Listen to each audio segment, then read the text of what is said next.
Now I'm working on lesson 1-2, problem 46. The problem asks us to find the additive and multiplicative inverse of 8. So when we're looking for an additive inverse, we're going to look at this like an elementary student would. We're asking ourselves 8 plus what equals 0. Now if we write it out like this, 8 plus what equals 0, the answer is very simple. It's negative 8 when we fill in the blank. That negative 8 has a special relationship with the original 8. They're called opposites. Opposites are two numbers that are identical, except one is positive and one is negative. We're going to do basically the same thing when we come over here to our multiplicative inverse. Only when we're doing a multiplicative inverse, we're asking ourselves what is going to be multiplied to 8 to give us 1. Now this is a much more difficult question than what plus 8 equals 0.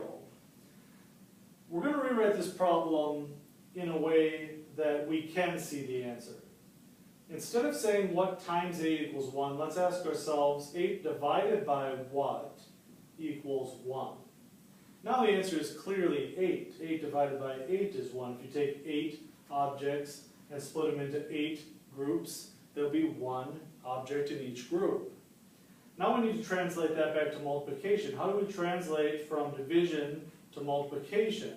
Well, we use a fraction. Multiplying by a fraction, like 1/8, is the same as dividing by that whole number 8. So, divided by 8 is the same as multiplied by 1/8. The relationship between 8 and 1/8 is called a reciprocal. Basically, a reciprocal is a fancy way of saying flip the number over, or put it into a handstand. Now 8 and 1/8 are very difficult to see reciprocals of. If they were 2/3, the reciprocal of 2/3 would be 3/2. You put it into a handstand, flip it over. But why is 8's reciprocal 1/8?